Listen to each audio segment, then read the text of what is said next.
The day a billionaire yelled because his son kissed me on the cheek, I had somebody else's spit on my shoes and a handprint burning on my face. That's how this whole thing starts. Not glamorous, not cute.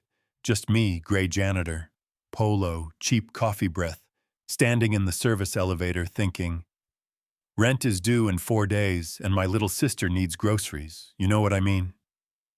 It was still dark when I got to the Hale building. Lake Michigan, just a black sheet out the windows, and Ms. Klein was already waiting for me at the penthouse level. Back straight, like a ruler, mouth pinched, smelling like expensive soap and disappointment. "You're late," she snapped. I glanced at the clock. 58, shift starts at 6. "My shift starts at 6, ma'am," I said, real careful. She shoved a stack of rags into my arm so hard, I almost dropped my thermos. "Hale wants the marble floors buffed before the new nanny shows up at 8 guest rooms, dusted, laundry. Started nursery. Spotless, if you're talking. You're not cleaning." When I mumbled that was usually 3 people's job, she stepped close, her perfume sharp enough to sting my eyes. "Are you questioning me?" Before I could talk myself out of it, my mouth went, "I'm just saying. I'll try. I don't know if it's possible." And that's when her hand came across my face, loud and clean, the kind of slap you feel in your teeth. I stumbled, hit the wall, rags falling at my feet. "You!" "People never listen," she hissed. "You should be grateful. You even have this job." I pressed my fingers to my cheek, swallowed my pride, and picked the rags back up because the light company does not care about your feelings. By 8 in the morning, I had sweat soaking through my shirt, my knees grinding from scrubbing marble, my cheeks still throbbing, and I'm thinking the worst part of my day is over, right? Joke's on me because that's when I hear it, a scream from the nursery, high and raw, not a little fussy baby cry, but full body, full soul rage, the kind of sound that makes adults freeze in their tracks. I get to the top of the stairs and see 2 nannies in matching pressed uniforms standing outside the nursery door, hair-pulled faces wet with spit and tears, one of them gasping. "He spit in my face, in my eye, he bit me. I'm done, I don't care what they pay inside, little Noah Hale." The only son of billionaire Carter Hale is thrashing like he's trying to tear the world apart. Red face fists clenched so hard, his nails dig into his palms. Toys scattered like shrapnel on the floor. That kid is a rumor on every service hallway in the building. The boy who hasn't let anyone hold him since his mom died. The one every nanny quits after a week, maybe 2 if they're stubborn. Everyone's just standing there, security, junior staff, a housekeeper's assistant, who looks like he's about to cry. Everybody waiting for someone with a fancy title to fix it.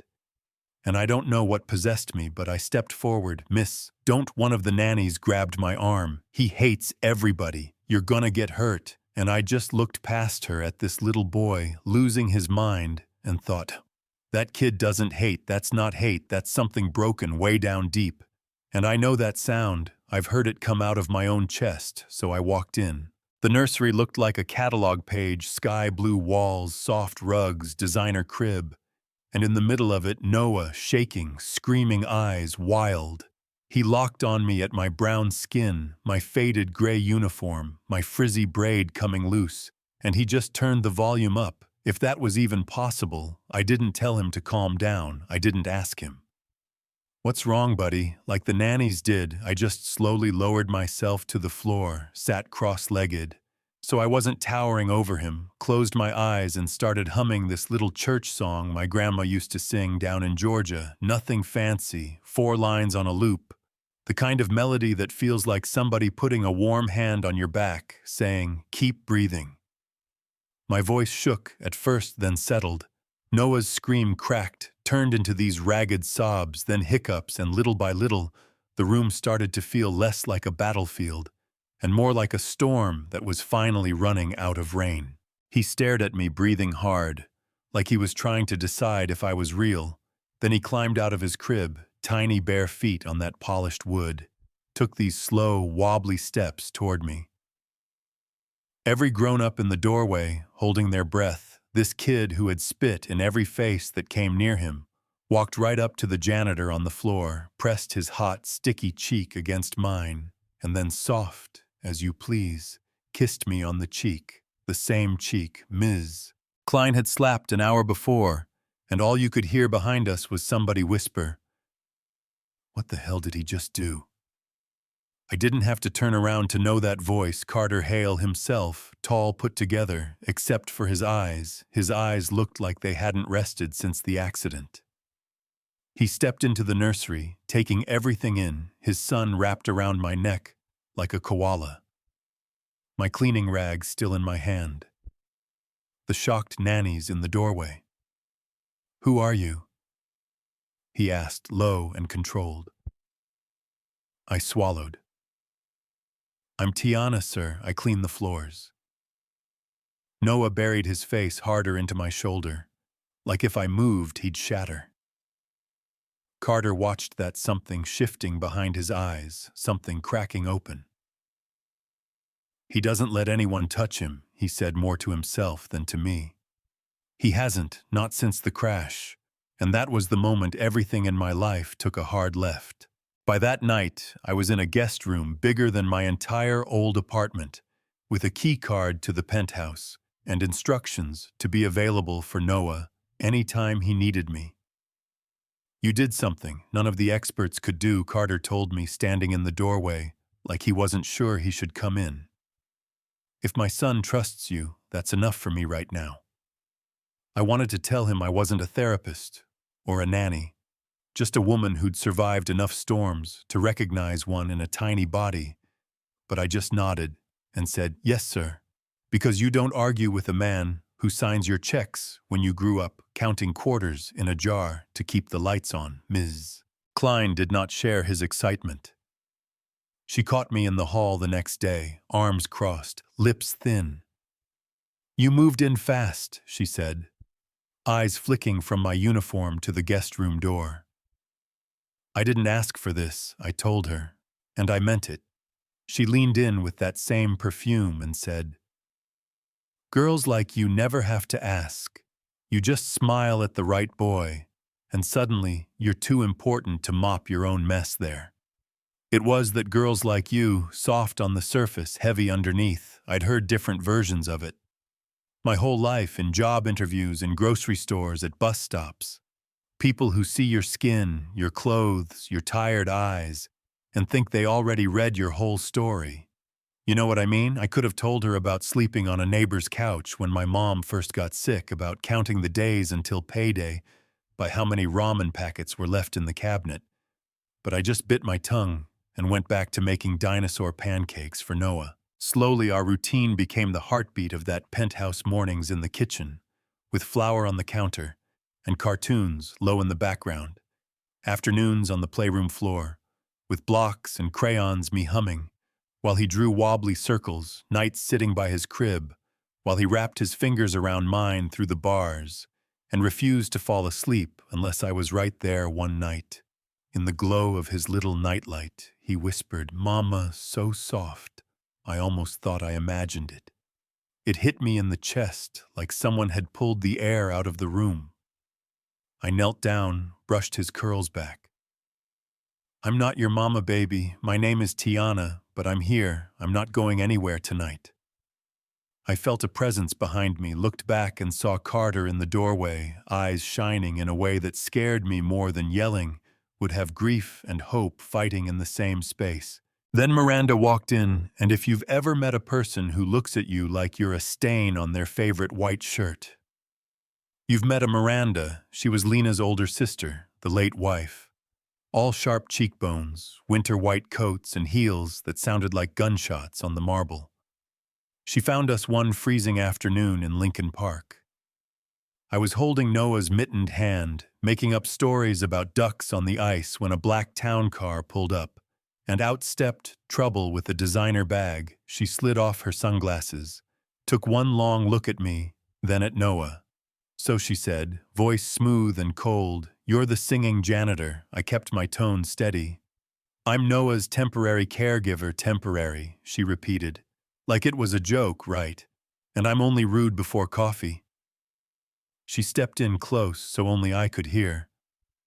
I see your kind all the time, sweetheart. You slip in through the service entrance, and before anyone knows it, you're sitting next to the man at the head of the table. Noah instinctively pressed into my side, his little fingers grabbing my coat. You're scaring him, I murmured out loud now. He's family, she snapped. Your staff, I should have let it go. Smiled, walked away, but something about the way she said staff, like it meant less than human, flipped a switch in me. Then maybe talk like you care more about him than your last name, I said. Yeah, that came out. Her eyes went icy. Enjoy your little promotion. Ms. Brooks, access is fragile and I know how to cut it off. The next morning, a grainy photo of me and Noah at the park shows up on some gossip site.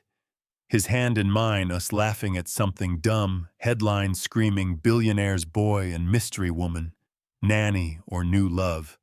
And suddenly, it's not just family drama, it's board calls, PR meetings, questions about Carter's judgment. You pulled a janitor off the night shift to be your son's primary caregiver, they sneer over speakerphone. Are you really thinking clearly? Miranda files an emergency custody petition out of concern, painting herself as the responsible aunt, me as some unstable stranger living in a penthouse I don't belong in. That's how I end up sitting in a courtroom with fluorescent lights wearing the only Navy suit I own, hands sweating, watching a lawyer list all the things I'm not, no degree, no license, no training, no pedigree, just a girl who showed up with a mop and a soft voice. Then it's my turn, and I'm not gonna lie. My legs were shaking when I stood up, but my voice after the first few words came out clearer than I expected. I told the judge I came to that building to scrub floors, that Noah found me not the other way around, that he screamed in my arms and spit on every expert they hired, that I'm not special, I just didn't leave. If loving a child without a certificate is a crime, I said then half this country's grandmas are guilty as hell, and when she asked if I'd keep caring for him, even if Carter stopped paying me, even if it meant no job, no safety net, I didn't even hesitate.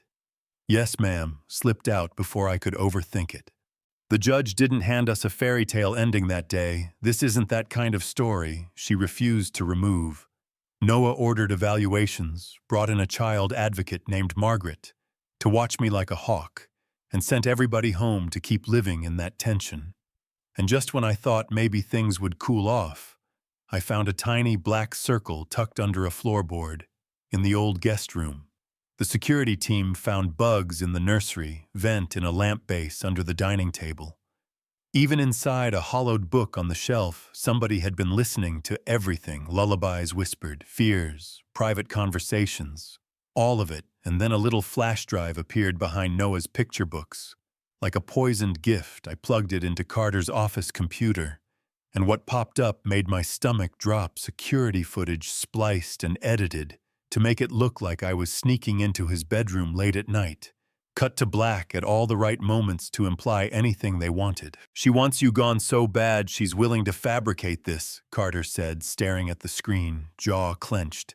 And that right there was the twist in the story, where I stopped trying to survive quietly and decided to fight loud. That's also when the past I'd buried for years crawled out of its grave. Another anonymous message, another video. But this one wasn't the penthouse, it was a hospital hallway, harsh lights, nurses moving fast, and a younger version of me, thinner eyes, dead tired, holding a newborn baby, date stamp, 5 years back, the same summer my mom was dying. The same summer, my memory feels like static. I stared at the screen, heart racing, and there was this cold question in my head I did not want to say out loud. Did I have a child and forget I called Lucille, my mom's old friend, a retired nurse who'd seen me at my worst? And when I asked her, the silence on the line was the answer. I hoped you'd never remember, she said. Then she told me the truth, that at 21, running on no sleep and dollar store coffee, I'd gotten pregnant, tried to work through it, Tried to keep my mom alive and myself afloat, that after I gave birth, I broke in ways that don't make cute Instagram quotes. Postpartum psychosis, hallucinations, panic numbness, so deep you don't recognize your own reflection, that I'd begged her to find a better home for that baby. Because I didn't trust my own mind, we'd done a closed adoption, locked the file, and my brain had sealed the memories as a survival trick. So yeah, the secret baby headline hit the internet like gasoline on a fire. They called me an abandoner, unstable, unfit. All the words people throw at women who don't fit their idea of the perfect mother. And I had a choice: hide in the guest room and let that version of my story stand, or drag it into the light myself. So when a national talk show reached out, I said yes, not because I wanted fame, but because at that point I was tired of being half a villain in everyone else's narrative. Sitting across from Carolyn under those studio lights, my whole body buzzing, she asked, "Who are you really outside the headlines?" And I told her, I'm someone who has done whatever she had to do to stay alive, who's made messy, painful choices in the middle of grief and poverty, who still shows up for a little boy in a sky blue nursery because he chose me on the worst day of his life. And when she asked about that baby in the hospital, I didn't sugarcoat it. I said I was not okay when I let him go, so he could live in a world that wasn't on fire like mine.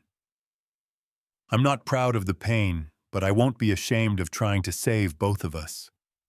And when she asked what I'd say if he ever saw this, I looked into the camera and said, "If you're out there watching this one day, I never forgot you, not for a second. I made the best choice I could with a broken mind and an empty fridge, and I hope you're loved, safe, and laughing somewhere."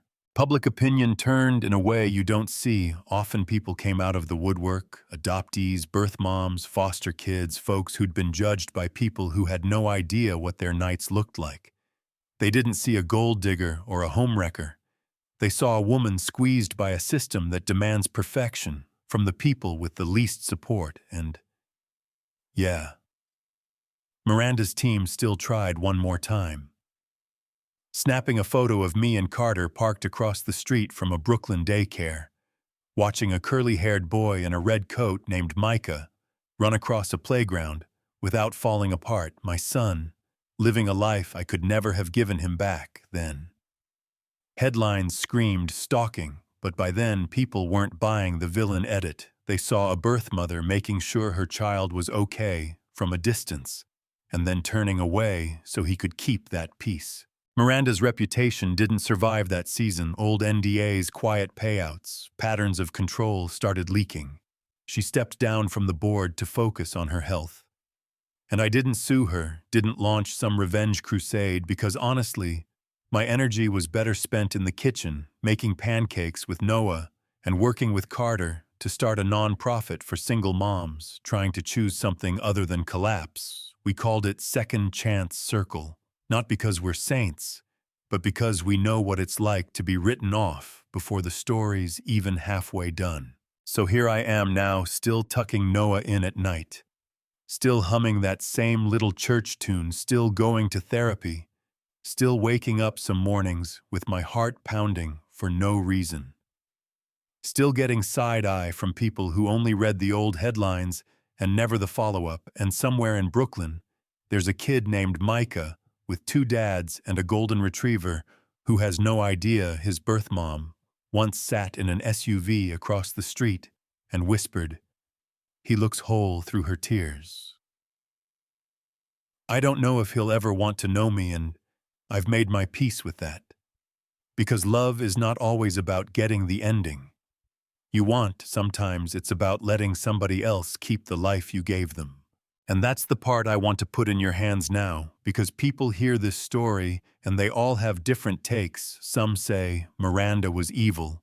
Some say she was just protecting her nephew from chaos.